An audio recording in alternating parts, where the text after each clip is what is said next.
Hello everyone, and welcome to another episode of the Subcontinent. As you know, our program aims to address the most significant issues in the subcontinent that affect the governments, communities, organizations, and the region as a whole. We will try to explore and explain its geopolitics, untangle the arguments from different perspectives, and make the alternative voices heard.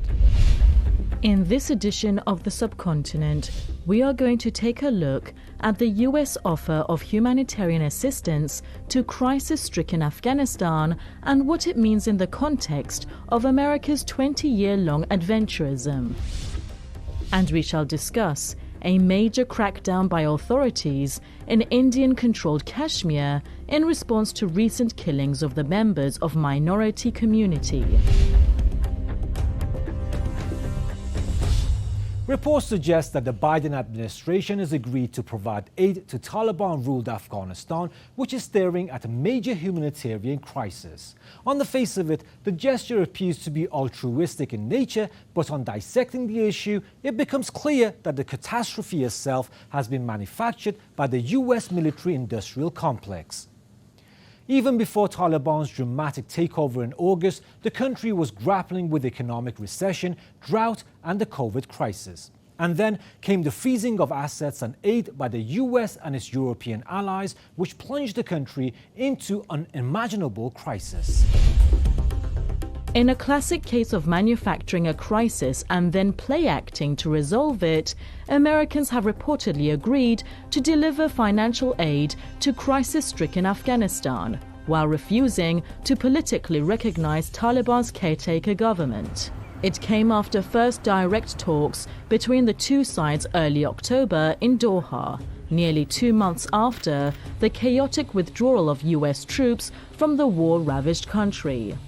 While the US government has stopped short of officially announcing the aid, after 2 meetings with the Taliban officials, the European Union has pledged $1.5 billion in aid to Afghanistan and to neighboring countries, without specifying how it will reach the ordinary Afghans. It comes as decisions on whether to officially recognize the Taliban government and whether to unfreeze nearly $10 billion in Afghanistan's national assets held by the US Federal Reserve have been effectively put on the back burner. The US government blocked the access to Afghan assets immediately after the Taliban laid siege to Kabul on August 15th. 2 days later, the European Union also suspended its long-term projects in the country, leaving millions of Afghans at the risk of major humanitarian catastrophe. Since then, International Monetary Fund as well as the World Bank have stopped disbursing money to the country. UN Chief Antonio Guterres has warned of make-or-break moment for Afghanistan, with the economic institutions slowly breaking down. The US officials, however, remain indifferent to the crisis they helped create. The full-blown humanitarian catastrophe in Afghanistan did not unfold overnight. It has been in the making since the US-led coalition forces invaded the country 20 years ago. On the pretext of nation-building, the foreign powers destroyed the country, fanned the flames of war, and eventually beat a hasty and humiliating retreat. Having failed to help Afghanistan become self-reliant over the past 2 decades, the US and its allies are now strangulating the country by freezing its assets. At the same time, it's hoodwinking the international community by making flimsy promises of humanitarian assistance. Under the previous US-backed government in Kabul, around 43% of the South Asian country's GDP came from foreign aid, according to the World Bank. But still, as the former President Ashraf Ghani himself admitted in July 2020, 90% of the country's population lives below the poverty line, with less than $2 daily income. A report by the UN Office for Coordination of Humanitarian Affairs in January 2021 noted that around 18.4 million people in Afghanistan, nearly half of the population, were in need of humanitarian assistance, 6 times more than 4 years ago. These horrifying statistics were published before the Taliban made sweeping advances across the country, and at a time when the US-led coalition was firmly in control.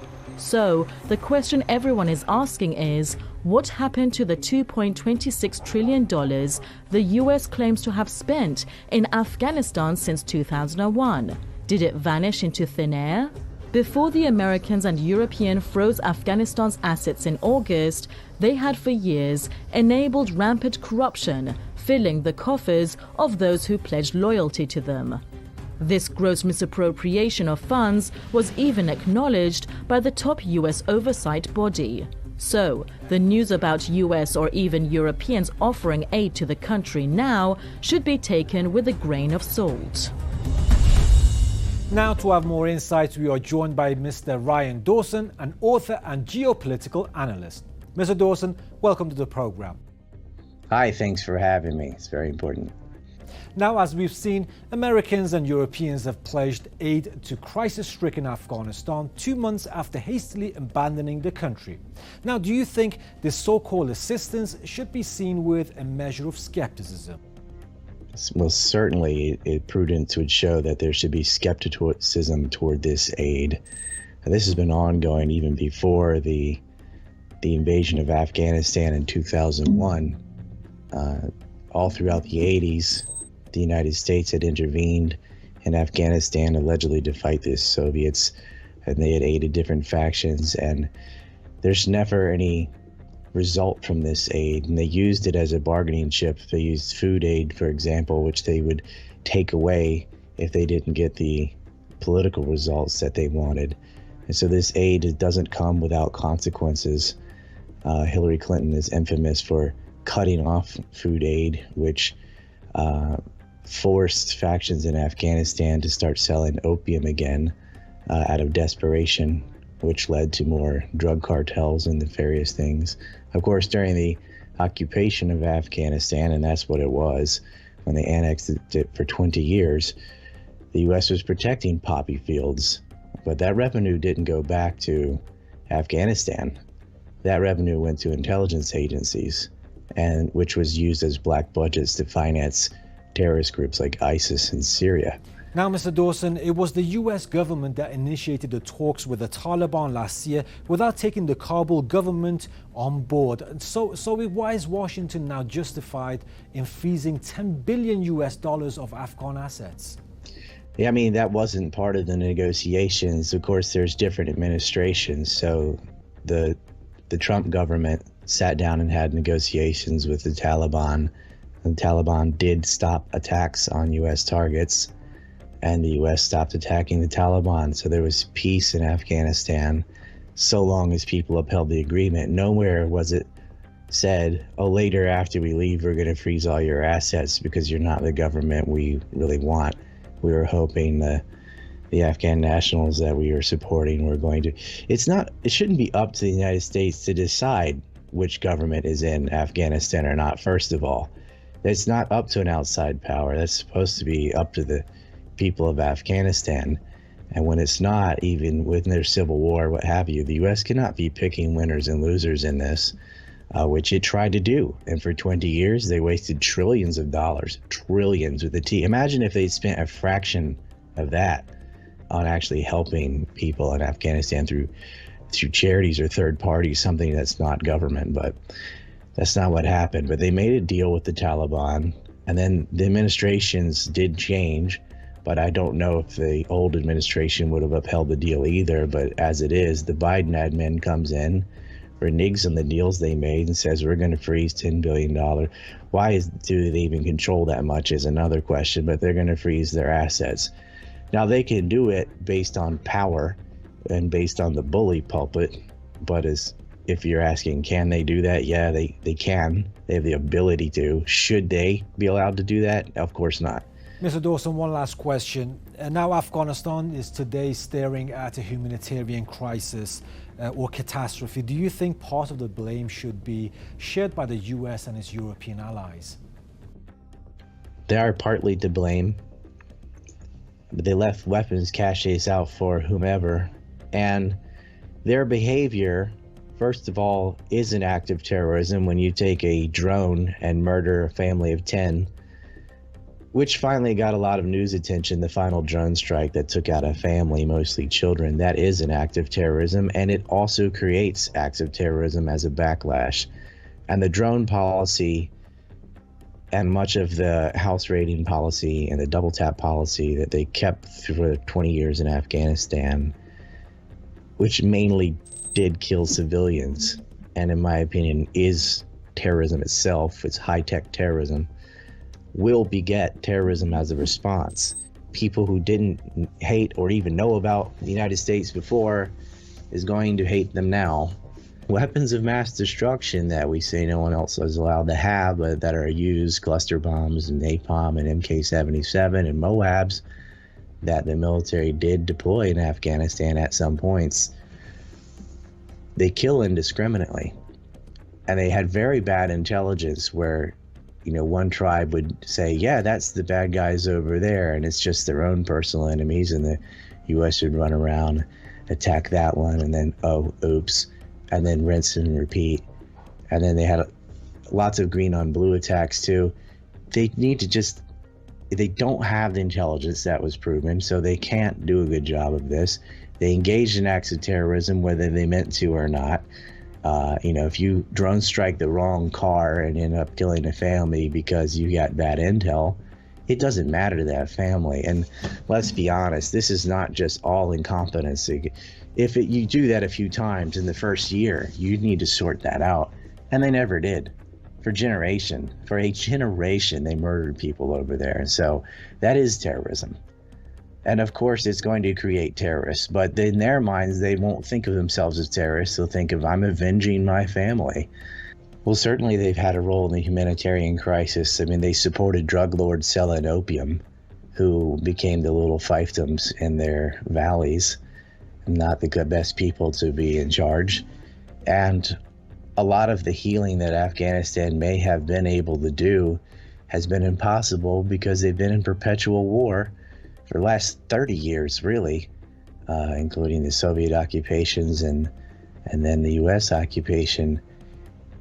That cycle of violence prevents the things that may have occurred in peacetime. Mr. Dawson, thank you for being on the program. Now, let's see how people have reacted on social media and cyberspace on this issue. Medea Benjamin, author and founder of Code Pink, warns that if the US and World Bank do not release frozen Afghan funds, people in the crisis-stricken country will starve. Entrepreneur and freelance translator Noor Ahmed says $1 billion in aid cannot be a substitute for nearly $10 billion assets frozen by the US, demanding release of the money. Steve Hank, economist at Johns Hopkins University, points to corruption in Afghanistan fueled by foreign aid, says the country is at the brink of collapse despite billions of dollars in funding.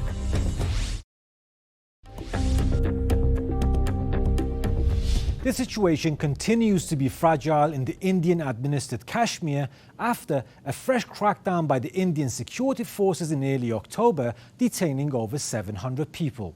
It came in response to the killing of 7 civilians, 4 of them members of the minority Hindu and Sikh communities. The cold-blooded killings have sparked anger and outrage across the Himalayan region, with the majority Muslim community unequivocally condemning it. However, many believe the police action against the members of the community smacks of abuse of power. The summer capital of the Indian-administered Kashmir, Srinagar, was rocked by 3 back-to-back killings on October 5th. The first attack targeted a well-known pharmacist from the minority Kashmiri Hindu community. The second attack resulted in the killing of a non-local Hindu street hawker. The third attack killed a Muslim civilian. Barely 2 days later, unidentified gunmen barged inside a government school on the city outskirts, killing 2 teachers, a Sikh and a Hindu. In a separate but similar incident, 2 Muslim civilians were also shot dead. The spate of killings has sent shockwaves across the Himalayan valley and sparked fear and unease among the minority communities. However, despite leading the condemnations, members of the majority Muslim community are again under the scanner. A massive crackdown by the Indian police has resulted in the arrest of around 700 people, mostly Muslims. The families of those arrested say the authorities are looking for scapegoats to hide their inability to protect the religious minorities. The sweeping action against local Kashmiri Muslims is seen as part of the controversial policy adopted by the BJP government in New Delhi since the abrogation of region's semi-autonomy status in August 2019. Pertinently, the attacks were claimed by a little-known group allegedly affiliated with the Pakistan-based militant outfit Lashkar-e-Toiba. Following the revocation of Kashmir's special status under the Indian Constitution on August 5, 2019, New Delhi peddled a narrative of peace and normalcy, claiming that tourism has replaced terrorism in the troubled valley. But nothing could be farther from the truth. In the past 2 years, since 2019, not only have incidents of terrorism seen an alarming surge, authorities have used stringent measures to stifle dissent, detain political activists, intimidate journalists, and prevent political activities. In the process, the majority Muslim community has borne the brunt. On August 4, 2019, close to 6,000 Kashmiri politicians, activists, journalists, and ordinary youth were arrested. Internet was suspended, and a blanket curfew was imposed. It was a precursor to measures taken the next day when the disputed region's semi-autonomy status was revoked and the state was bifurcated into 2 union territories. The region remained under a communications lockdown for more than a year, even as unrest was quietly brewing. India's far-right BJP government claimed that peace and normalcy has returned, while rights activists decried arbitrary arrests of activists, silencing of journalists, and draconian colonial-era laws for critical social media posts. 2 years on, arbitrary detentions continue. Public assembly is still banned, and thousands of youth remain in jails, including minors. Social media vigilantism has led to dismissal of dozens of government employees, while critical reportage by journalists has got them summons and arrests under repressive laws. While Kashmiri Muslims have borne the brunt of Indian government's post-August 2019 Kashmir policy, they have also been turned into scapegoats for security failures. The detention of over 700 Kashmiri Muslims 2 weeks ago and killing of a Muslim youth in South Kashmir this week, apparently in response to recent civilian killings, follows the same disturbing trend that has somehow been normalized now. Now, to have more insight on the situation in Kashmir, we are joined by Mr. Zafar Khan, the head of diplomatic affairs at Jammu Kashmir Liberation Front. First of all, welcome to the program, Mr. Khan. Now, there has been a spate of killings of members of minority Hindu and Sikh communities in Kashmir. Now, do you think it's designed to disrupt the centuries-old tradition of communal harmony and religious syncretism in the region? Hello. Yes, one has to first of all condemn this because it is an absolutely not in the interest of the Kashmiri people or the struggle for the right of self-determination in the wider context of the Kashmir issue, Kashmir dispute, Kashmir conflict.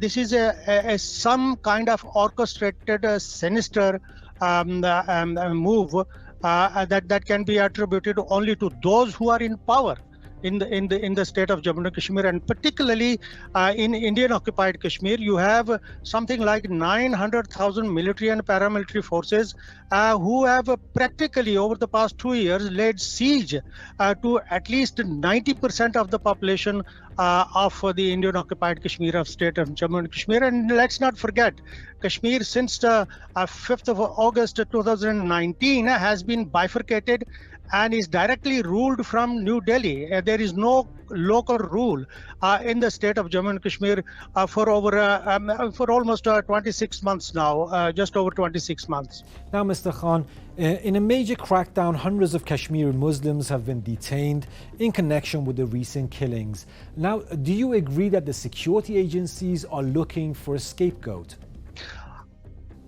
Of course, there is no legal or moral justification to the Indian government, this government or previous governments, to actually deny the existence and the bona fides of the struggle to right to self-determination in Jammu and Kashmir, because there are around 24 UN resolutions and UN charter demands that the right of the people of Kashmir is sacrosanct and that the Kashmiri people have yet to decide on the future status of their homeland, and therefore the Indian state in particular and in the wider context, those who are occupying the state of Jammu and Kashmir are always looking for excuses and scapegoats. And indeed, the communal dimension of this killing does not serve the interest of the people of state of Jammu and Kashmir, and therefore it has to actually be the answers need to be looked at the occupying forces, the occupying authority, the state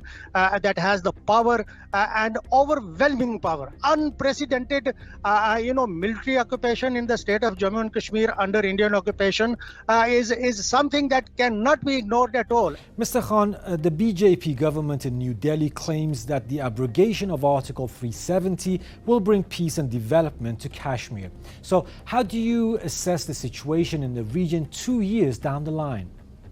Well, in 1949, the Article 370 was included or created within the Indian Constitution by the Indian state with agreement with the government of Jammu and Kashmir at that time. And the agreement was that India was only responsible for three areas: defense, foreign affairs, and communications. And India has since then actually ingressed into Kashmir and slowly occupied Kashmir and assimilated Kashmir.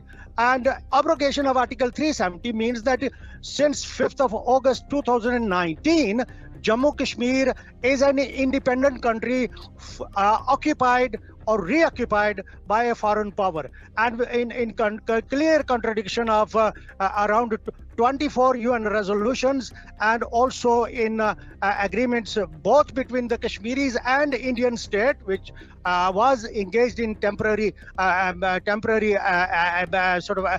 relationship, and between India and Pakistan. So therefore, India stands a state which is accused of breaking all the rules and all the agreements that it had willingly entered into at the international level and also in the region, and also bilaterally between the Kashmiris and the Indian state over the past 75 years. And therefore, there is no justification whatsoever of the Indian state that it is a matter that it is internal to Indian state. It is not.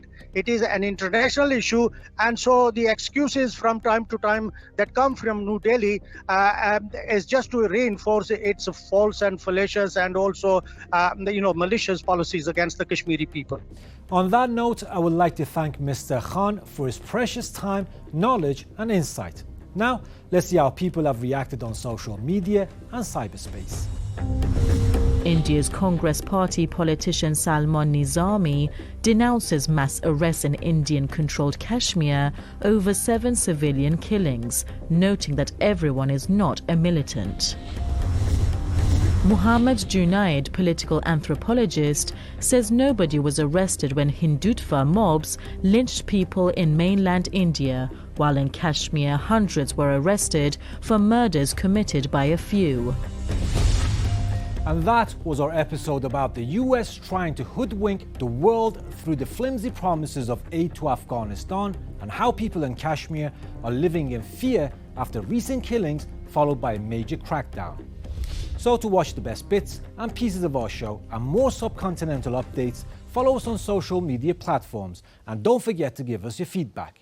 We shall meet again, same time, same day, next week. So till then, take care.